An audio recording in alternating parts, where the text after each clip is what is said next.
Ecological Treatment for Parkinson's Disease by Dr. RG Maldonado, neurologist. Ecology defends nature from the ravages of man, and this ecological treatment aims to protect patients from over-medication, but it will have to be taken late and at a lower dose. This is the famous 1817 book in which Dr. Parkinson describes the symptoms of the disease, but it turns out that many of our patients now have different symptoms, which the famous English doctor could never see. Indeed, within 4 or 5 years of diagnosis, many treated patients will have two types of symptoms: those of the disease described by James Parkinson and others that he never saw. Those caused by modern drugs at high doses over months and years. James Parkinson never saw dyskinesias because he did not have levodopa. His patients did not hallucinate or lose impulse control. Nor did their nightmares increase because no one was selling dopamine agonists. Levodopa was the major breakthrough, and the drugs are indispensable, but their use should be delayed, and they should be given in low doses. Because, as Grayson said, remedies often make illnesses worse, and nature should be left to its own devices. The wise doctor must know as much about prescribing as not prescribing, and sometimes the best art consists in not applying a remedy. In the pharmacy, there are no treatments for Parkinson's disease, only for the symptoms. Drugs do not improve the course of the disease, and their side effects accumulate over time.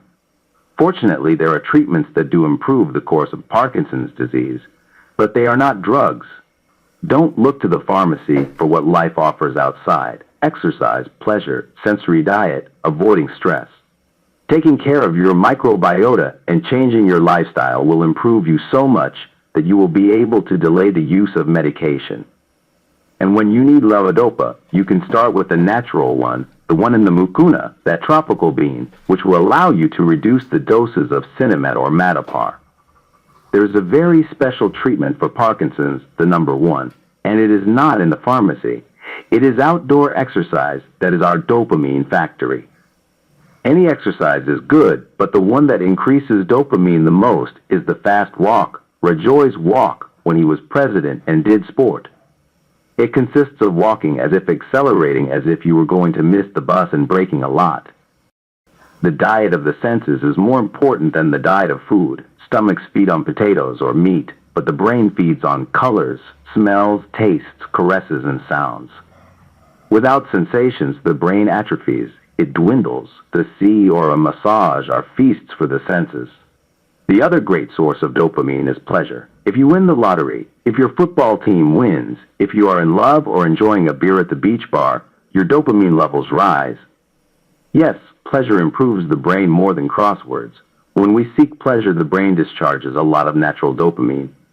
The day a patient enjoys himself, he needs less meditation. Stress kills neurons, and although some doctors will not admit it, stress causes Parkinson's and worsens symptoms. Ask the patient or their relatives how they shake or block with tantrums. I was convinced by Dr. Lee's videos of how prisoners of war walk and tremble. If you tell me your dreams, I can prophesy how your Parkinson's disease is going. Sleep and dreams are very important. Sleeping badly, having nightmares, screaming, or dreaming of strange animals are bad omens, and they get better by reducing medication. If your neurologist doesn't ask you what you eat and how you feel, change doctors. Parkinson's disease starts in the gut. That's where it enters and spreads. As digestion goes, symptoms improve or worsen, and patients know that. The microbiota must be cared for with prebiotics and probiotics such as yogurt and kefir. Mucuna is the best natural product against Parkinson's disease. Even the most skeptical doctor will recognize that common fava beans contain natural levodopa. Guggenheim discovered levodopa after a bean binge. Mucuna is a tropical bean that has the most concentrated levodopa. Any analysis proves it. When levodopa is needed, the natural form of levodopa in mucuna can be used to start with under medical supervision. In some, but not all, patients already on medication, the natural levodopa in mucuna could replace some of the conventional levodopa in Sinemet or Matapar, but always under medical supervision, because dose adjustments are complicated and there are risks. Mucuna alone has a weak effect. which is why it is sold over the counter, but with carbidopa, it is very potent. This is useful if you know how to dose, but error can lead to overdose and should never be done by the patient on their own. No vitamin or nutrient has been shown to improve Parkinson's disease, but when they are lacking, the progression deteriorates, so it is necessary to compensate with supplements. Many are described in well-documented publications, and in the book I describe the ones I consider most necessary. There is no Parkinson's disease in the jungle. It is not suffered by animals or wild people. It has developed in our society. Of course, there are genes that predispose to Parkinson's, but that genome develops in an environment. A civilized milieu that has moved away from nature with its toxins, social norms, technology. Culture against nature. Reason, like a charioteer, holds back the horses of desire and passion. Civilization has many advantages, but it is dangerous to suppress emotions, especially in Parkinson's disease. For the ecological treatment of Parkinson's disease, it is necessary to move away from the pharmacy and get closer to nature to recover the strength of instinct, which is the sap of the brain. We get sick as we live, and vice versa. We can regain our health by changing our lifestyle. Parkinsonians who achieve this will live longer and be much happier.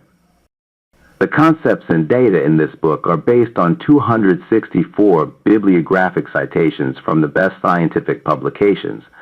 Also, of course, on my personal experience after 20 years, more than 20 years, listening carefully to Parkinsonian patients and learning from them.